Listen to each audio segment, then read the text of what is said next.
Hi, I reviewed this Miniware TS1M soldering station a while back, and along with this soldering station, I also looked at Miniware's 210 and 245 handles that came along with this TS1M.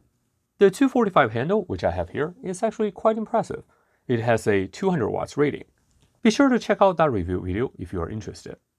Anyway, in today's video though, I'm going to review another handle Miniware sent in, and this one is the HS100 with the TS-B2 tip. Miniware also sent me this iStand soldering stand. I haven't opened the box yet, so let me actually open it up on camera and see what we got. All right, let's open it up. And here is the stand. I finally wrestled it out of the box. It's actually quite heavy and it feels really sturdy. It definitely gives you the premium feeling here. Now, interestingly, if you look, it actually reflects light differently. If I twist it, you can see here. So the finishing of the surface is definitely very interesting. From this angle, you can see the design on the bottom. To accommodate different sizes of irons, Miniware actually provided two holders. You can see here the screwed-in one. That is for smaller diameter ones, and also we have one that is for thicker ones. The holder that is currently mounted on holds the 210 handle very securely. You can see here, very good. So that's the iStand soldering iron stand. By the way, I'll leave a link to the stand and also the soldering handle in the video description below. All right, let's get back to the soldering iron. For the soldering iron to work with the TS1M station, you'll have to upgrade the station's firmware to version 2.2, which I have done already off camera. If you just bought your TS1M soldering station recently, you probably already have the latest firmware version. The soldering tip supplied is this TS-B2, and let's actually open it up.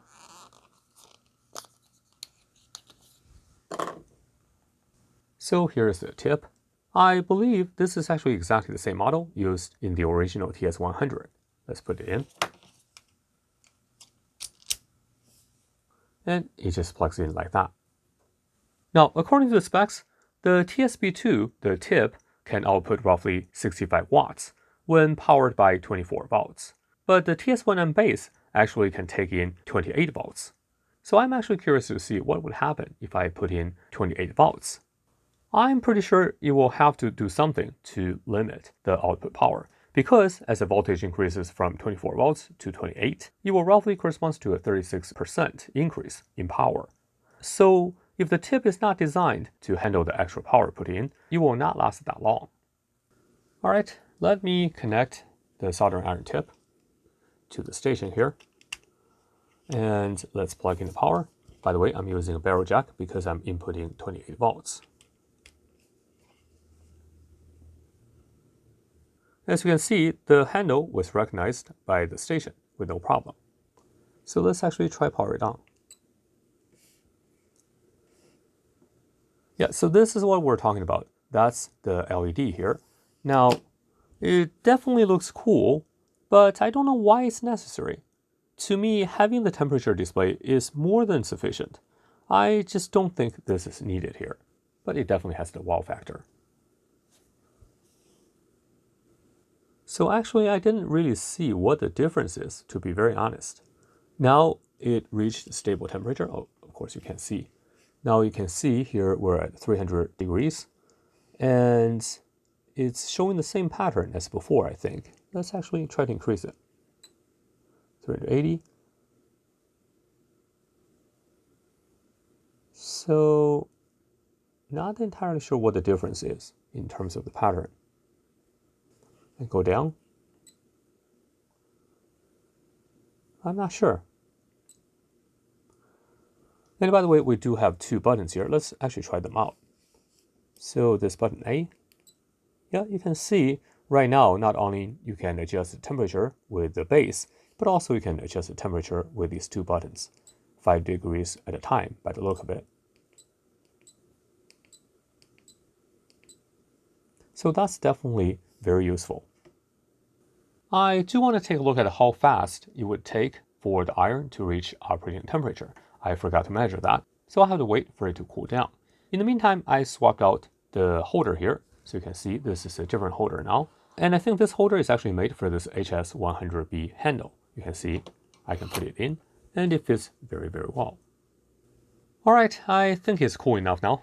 So let's plug it back in. And as soon as I plug it in, I'm not sure if you see the effect. Actually, let me do it again. So let me plug it in. And you can see we have this visual effect. All right, let's turn on the iron.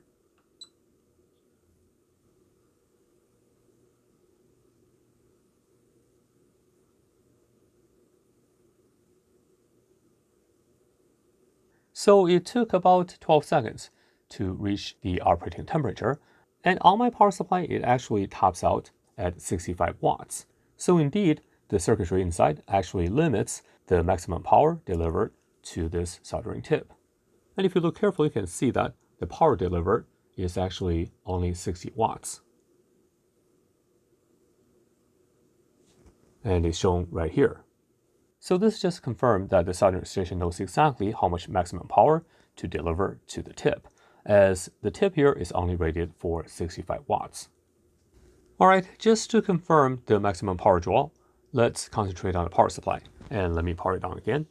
Of course, the iron tip is still hot, so it probably will just reach the maximum power very briefly. All right, let's take a look. So the maximum power reported by the power supply is roughly 70 watts. Okay, let's solder a few things and get a feel. So first thing I'm going to solder is a row of headers. And you probably can't see it very well, but that's actually right here. So let me put it in again. Let's actually put it right here. So it's this section on the side here.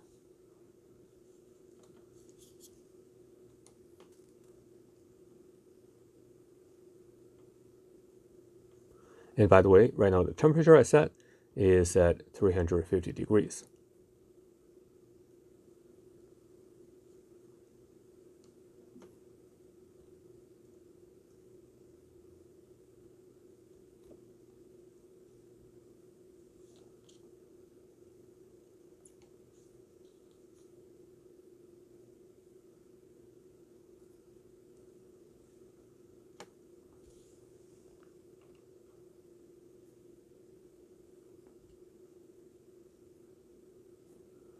You can see that we are able to solder these headers with no problem. Of course, because this is a conical tip, and the tip is not ideal for doing this kind of soldering job.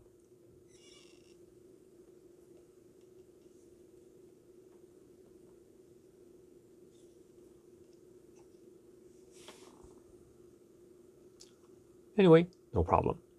Now let me join a couple of wires together using this fixture. And by the way, I got this fixture from AliExpress. I'll provide a link to this in the video description below in case you want to get one. Anyway, let's put the wires in.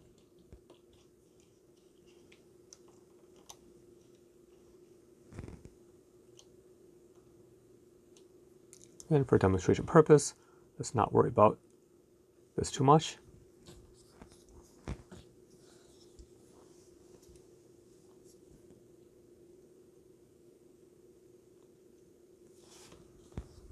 No issues. Again, you can see that it was very easy. And last, I do want to see how well it handles thicker traces. And you can see we have quite a few of these larger traces here. So let's see if we are able to melt the solder. It's probably going to take some time. And you can see that we are able to melt the solder with no problem. Of course, it takes some time because this is only a 60-watt soldering iron. Yep, no problem. Anyway, that's pretty much all I wanted to show you today. The I-stand soldering iron stand is definitely high quality and useful, and the HS100 is certainly a good soldering iron, given that you already have a TS1M soldering station. Now, the LED bar here is definitely very gimmicky. The links to these products are in the video description below. I hope you enjoyed the review. If you liked the video, please remember to give it a big thumbs up and don't forget to subscribe to this channel for more videos like this in the future. If you want to further support my work, please consider joining the channel and becoming a member. Your participation makes videos like this possible. Thanks for watching, and I will see you next time.